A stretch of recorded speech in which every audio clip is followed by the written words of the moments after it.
Well, pleasant good morning, sports fans, and welcome to another edition of the PR Man and the Coach Talking Ball on the Ball Father podcast presented by Sportskeeda. I'm Reggie Roberts, your host, longtime NFL communications executive, and we're joined by my super cool co-host, winningest coach in Falcons history, Mike Smith. Hey, good morning, Coach. On the eve of the draft. Good morning, man.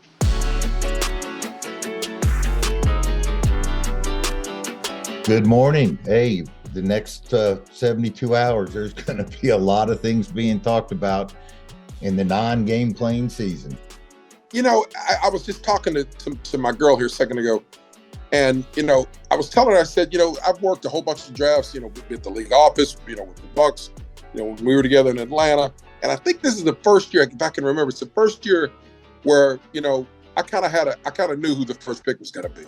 Okay. And you and I have talked about this 2 weeks ago. I'm thinking, okay, there's no way that, CJ Stroud, I wrote it down. CJ Stroud is going to be the first pick in the draft. And then last night I'm watching TV and I'm trading text messages with guys and I'm not sure it's him. I'm not sure it's going to be him. I mean, I'm just really not sure it's going to be him. And then there's all this stuff out there about people talking about trading up and people are talking about they need some defensive help. And then you got the Aaron Rodgers thing going. I mean, I can't remember a draft in recent history, Mike, where there's been this much news, not related to the draft. There's been so much outlier news in the league and out there before the draft. Can you remember one where it's been this crowded? Well, I think the Aaron Rodgers situation has taken a life of its own this off season, so that's been talked about quite a bit. But we are jonesing as a society, football fans, for information about the draft. We can't wait to see who our team takes and who gets traded and how many trades there'll be in the first round. It's going to be a fun, it's a fun 72 hours. The lead up is here now. I mean, we're on the doorstep. We're knocking on the door to come in and watch it all. I'm excited about it. But before we get to, let's talk a little bit about, Adam Schefter kind of, took the air out of the balloon for the final time with regards to Aaron Rodgers. We've been talking about it for months. The guy goes away on his sabbatical and goes to the dark place, comes out and says he's going to announce he's going to play for the Packers. And then it takes, a couple of months for them to sort of get the conversation settled. But now, it's pretty much settled. And give me your thoughts. I mean, I already thought that the Jets were an up-and-coming team. They've got a really good coach, really defensive-minded coach in Robert Saleh. But I tell you what, him being there, he makes the offense better. They're going to be better on offense because of him. They got some good players, but defensively, they're going to be really good too. So you know what? Hey, I'm going to call it right now. They're going to be in the New York Jets will be in the playoffs in 2023. Oh my goodness. That's a call. There you go. I like it. I tell you what, I think the last time a Packers quarterback went to the Jets, people were calling that one too. I don't know that it really worked out the way that they wanted. And that's not to say that this one won't, but history could repeat itself. This has been a interesting dynamic in terms of what went on in terms of this trade. As the Jets, they're getting the 15th pick. They're getting a 170th pick, and that's a fifth rounder in Aaron Rodgers. Right. And the compensation that Green Bay is going to get, they're getting the 13th pick, the 42nd pick, which is a second rounder, and then the 207th pick, which is a sixth rounder. And then on top of it, you're dealing with what's going to happen in the 24 draft, right? They're going to get a second rounder that more than likely, unless he gets hurt, is going to be a first rounder. He's going to play 65% of the plays. They're trading for Aaron Rodgers, so they're going to get some future compensation. And the other thing that's on the side of the ledger for Green Bay is they got to take the hit, the dead money hit. And I think it's like $40 million. And if they could have waited till June 1st, I think it would have went down to like 15.83, I think is the number I've been hearing. So it's a win-win for both teams. And it's going to be interesting to see how the Jets do. I agree. I really like the head coach. They've got a good defense. And it's just a matter of how much gas is left in the tank with Aaron Rodgers. And I think it's more than half full for sure. Well, just you look at it, okay, so, 3 years ago, they draft Jordan Love, okay, draft him. basically, and everybody when that happened, everybody said, well, that obviously spells the end of arguably one of the greatest quarterbacks to ever play the game, in Aaron Rodgers. Well, the guy sits for 3 years, Love sits for 3 years, okay, which is insane. Back-to-back MVPs. And then, the year where he kind of struggles, the team kind of struggles. They have a lot of young guys. They don't have a really good season. They have a good season this year, and they part ways. Well, the interesting thing about the whole thing is, they were going to owe him, $58.3 million, a bonus in 2023, and it jumps up to $108.7 million over the next 2 years. So they won't have to worry about that. I think Aaron's got something to prove. He's always played with an edge. He's always played with a little bit of with fire on his mind, fire on his back. I think he wants to show people that, he's going to go back to his college. I'm just going to wear number 8. He's not going to wear number 12. He's going to wear number 8 in New York. Will look good in that Kelly green in New York. I think, if he takes the Jets back to the playoffs for the first time since 2010, which is a long time, and if you're living in New York, I think it'll be the story of the year. I really believe it'll be the story of the year, and I think he's the guy who can do it because he's pissed off enough to do it. Well, he's very competitive. He's probably one of the most competitive guys that's ever played the game, Reg. I know that personally. Before games, when we would play, he'd come over and he'd let me know he was going to try to light us up or going to light us up, and he did a few times. Yeah, he did. So, he is super competitive. There's no doubt about it. And like I said, I believe he's got gas left in the tank, and it's going to be maybe a Cinderella story for the New York Jets over the next couple of seasons. Yeah, again, having worked in the league office for as long as I did, it's important. I think it's important when a couple of three things happen. I think it's important when both New York teams are good. I think it's important when the Lions are good, the Bears are good. But the Jets, the Jets have sort of been, especially lately, they by Thanksgiving they're out of the whole playoff discussion. Nobody's talking because they've lost so many games. But I think Aaron's going to bring a little bit of accountability to receivers, which has been well documented. He'll bring that same energy to the Jets, and the Jets already got a really good defense, kind of a passionate coach like that we mentioned in Coach Saleh. I think they got a chance to put it together. And I'm going first. I'm going to get my money back from the dinner that I lost with you. I'm going on record saying they're going to make the playoffs. Okay, I'm writing it down right now. So the other thing I think that's going to be a big advantage for the Jets is they added Nathaniel Hackett, and who coached Aaron Rodgers all those years, or for a number of years there in Green Bay. So there's going to be a lot of continuity between those two guys, and I think that'll help the situation as well. Mike, talk a little bit about as a guy who won a whole lot of games, which is deliriously successful as a head coach in the NFL. Give our listeners a little bit of a sense of what goes on in war rooms, 48 hours before the draft. I mean, the scouts all the reports have been done, the board's all done, board's all covered up. Each of the war rooms basically has an armed security guard outside so nobody can get in that room. Give the listeners a little bit of a sense of what's going on from a coaching perspective, from a personnel perspective, your last minute meetings with 48 hours left to go before the draft. Give us what's that look like across the league right now? Well, Reggie, the board is probably 99% set. I think over these last 48 hours, there's going to be a number of meetings between the management team and the coaches about the hypotheticals that may happen. And we're not just talking about hypotheticals that are out in the public now about this guy may be available, what's going to happen.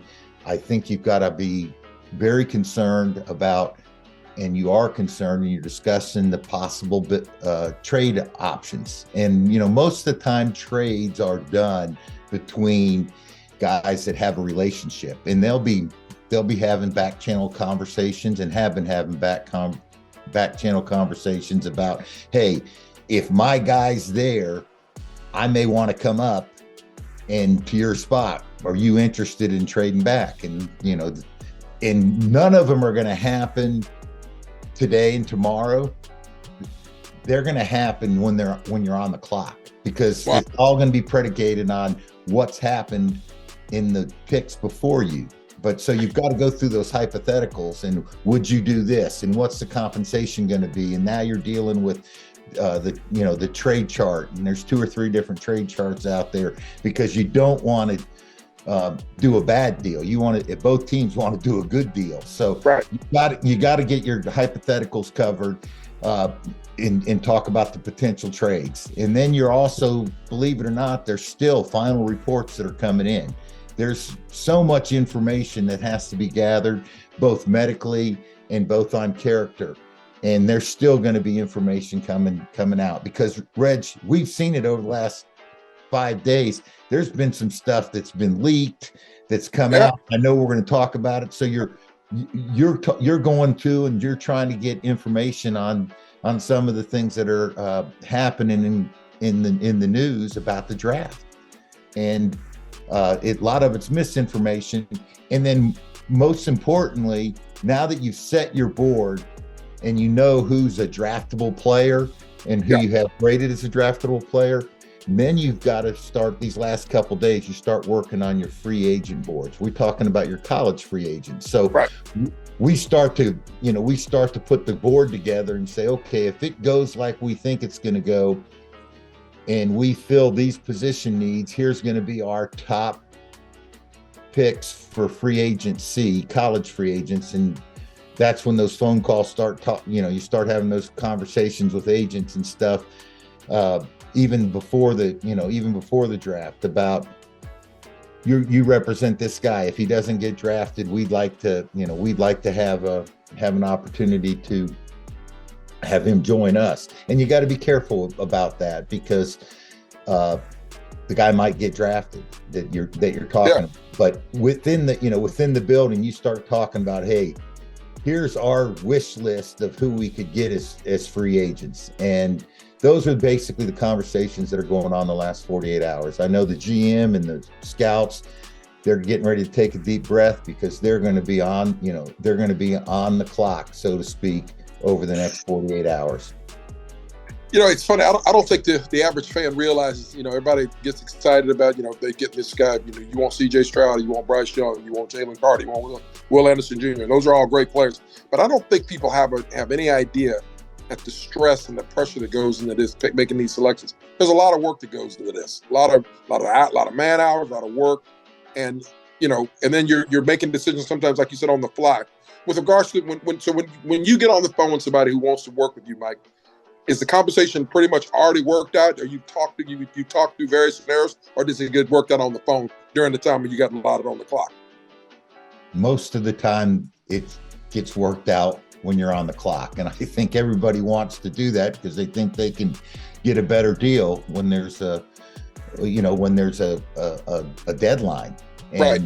And they may have talked in generalities, the general managers and even some of the assistant GMs and pro personnel guys that have relationships with guys on other teams. They may have talked about generalities, but your cap guy is very important in it because he's looking at the different charts, and one team may be looking at one chart and saying, hey, we're winning this deal by 68 points, and another one says you're losing it by 24.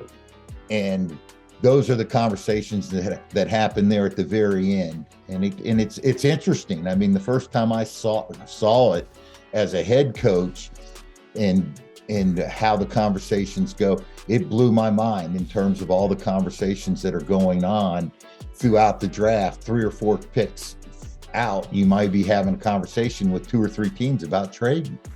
Wow. Yeah. That's amazing. I mean, that's the part that I think that most fans don't understand what goes on. But I tell you what, it's exciting. It's why the draft is one of the most important days of the year for the NFL, and I'll be locked and loaded watching it on Thursday night in Kansas City. Let's talk about these quarterbacks, Coach. I mean, obviously, the most important position on the field. Like I said, a couple of weeks ago, we talked with our audience on the Ball Father podcast presented by Sportskeeda. I'm thinking I'm completely going to go CJ Stroud. Big, the thing that Coach Reich talked about. He likes, in the past 17 years, he hasn't taken a quarterback shorter than 6'2". Well, I think he's about to kind of go back on that. I think we're about to have an outlier on Thursday. Because I think they take Bryce Young. Yeah, I think it's been trending that way over the last couple weeks, Reggie. And I have a different opinion of who the number one quarterback is, but Bryce Young checks all the boxes except one. And we've talked about it, and that's his height. And there seems to be a change in the feelings about the height of a quarterback. And Bryce Young is going to be another one of those outliers. Is he going to be another Drew Brees? Is he going to be another Russell Wilson that's, can take a team and win a Super Bowl? Statistics say no, but things are changing. And I think I think we're at a pivot point in what we're seeing as far as college quarterbacks in terms of their height and what they're being asked to do, because that's the feeder system for the NFL. Right. Well, I think Bryce Young goes, but I think C.J. Stroud's a better quarterback in my opinion. You know what? You can't argue with either one of them. I think we wouldn't even be having this discussion if Bryce Young were 2 or 3 inches tall. I mean, 65.8 completion percentage, 80 TD passes versus 12 interceptions, 24-3 the last 2 seasons at Alabama, and a Heisman Trophy win.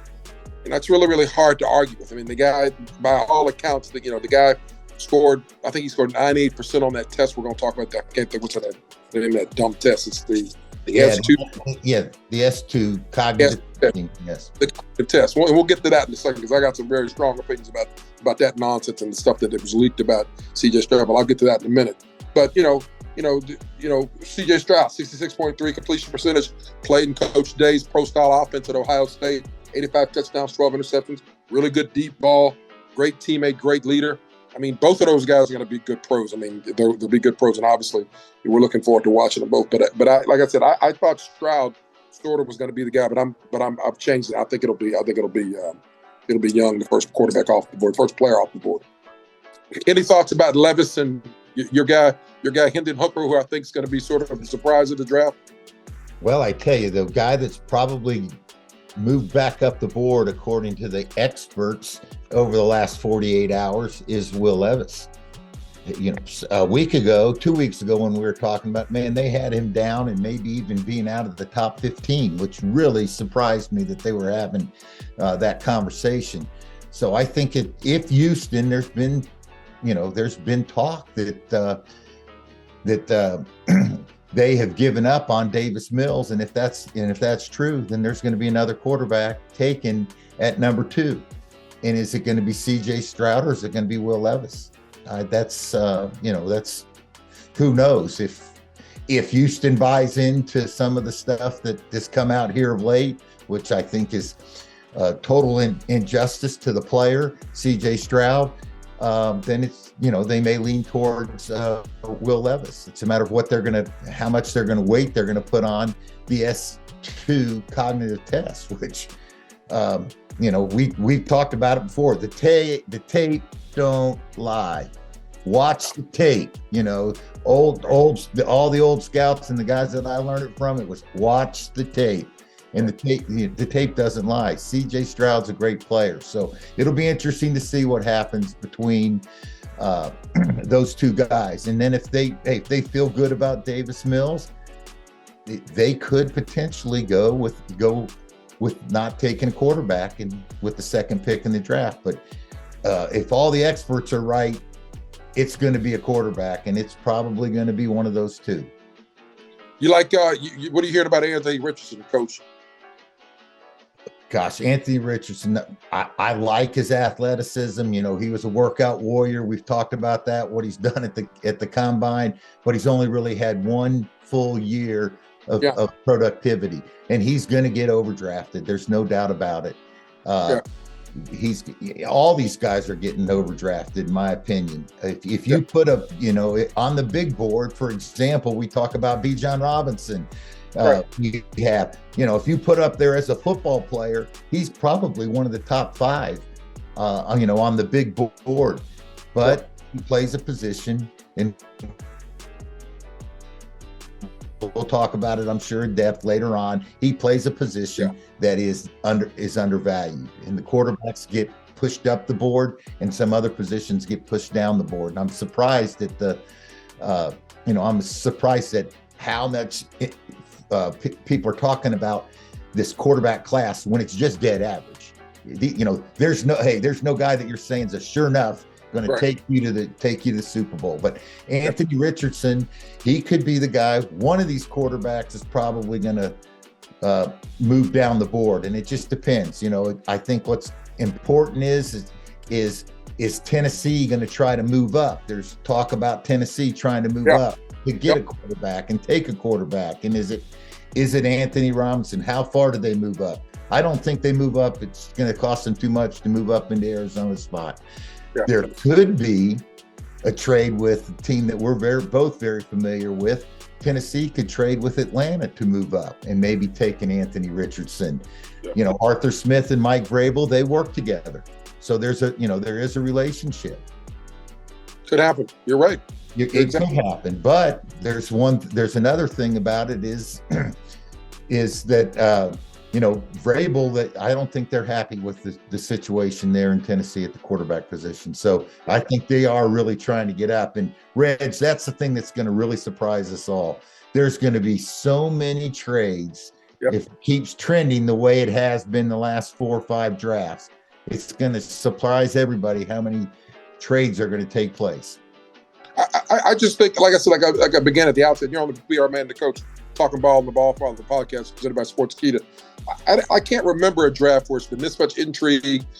Teams in the bottom half of the first round who are looking to make moves and to do some things. I think you're right. I think it's been well documented that Tennessee isn't really happy with their quarterback situation.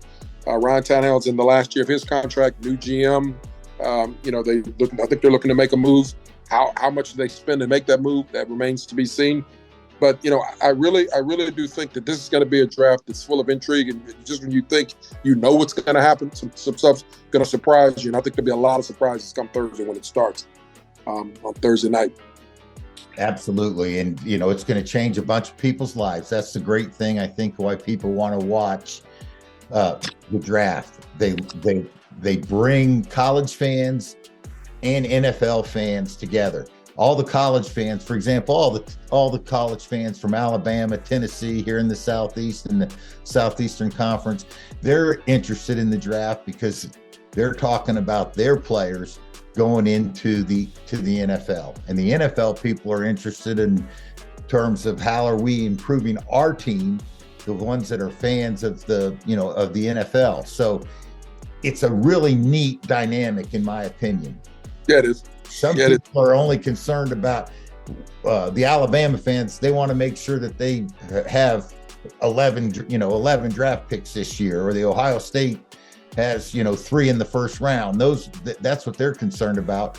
Where the Chicago Bear fans, they're only concerned about the Chicago Bears. They really don't care where the kid comes from if he's going to help them win games. Exactly right. Let's talk a little about this. I'm a little fired about this S2 thing. It says S2 cognitive test. There was a report out there, that came out a couple of days ago, whenever it was, and it sort of beat up C.J. Stroud a little bit. Apparently, reportedly, it came out that as we talked a little bit off screen here, they probably, whoever leaked this information probably broke 9 million HIPAA laws talking about, because that's probably very privileged and very private information what was leaked. But apparently, C.J. Stroud scored 18 on the test, as opposed to Bryce Young, who scored a 98. Will Levis scored 84. Anthony Richardson scored 79. Hendon Hooker scored 46. And C.J. Stroud apparently scored 18 on the test. And this particular executive was talking to a reporter offline and basically said that, this means that this guy, can't assess information quickly, can't make quick decisions. And I think I got one word, but I'm not going to use the word that I think, but I'm gonna call it bull spit. Okay, I'm gonna call it bullshit. I don't think that's right. I don't like it. This guy has been a celebrated quarterback at Ohio State. He's been a really good player, and like you said, when you turn on the tape says he's a good leader. The tape says he makes good decisions, and they won a lot of games, and he threw 85 touchdown passes versus 12 interceptions during the time he's there. You don't get to be that good, but I don't give a damn what the test says. I think that's an injustice for somebody to put that on a guy. How much emphasis did we put on that test, Coach, when we were making decisions on players? I know that it was part of the makeup of the evaluation, but again, Reggie, you hit it right on the head. It's about what you see on tape. It's about what you hear from teammates. It's about what you hear from coaches. And you can ask Georgia in that semifinal game if they thought that guy was making poor decisions, because he wasn't. And you don't make poor decisions and have a season like he had this year in terms of his touchdown to interception ratio. And again, Reggie, this is one of the dark sides of the NFL. Everybody wants data, everybody wants information, and somebody leaked the information for a reason. And not just to hurt a kid, it was for some reason, and we don't know it because it's all back channel. And that's one of the things about the NFL is that's not good, is there's so much back channel conversations and leaking of information. But it's such a competitive league, people almost do anything to advance their team or advance themselves. Right. Well, it's a shame, because the young man has had a great career at Ohio State and is probably going to be a great quarterback, and they're going to look back and say, boy, that test didn't mean squat. It didn't mean squat. Well, but everybody who's talked to this kid, okay, and I talked to 2 scouts yesterday. I had some downtime issue, and I was just on Texas back and forth with 2 scouts that I know.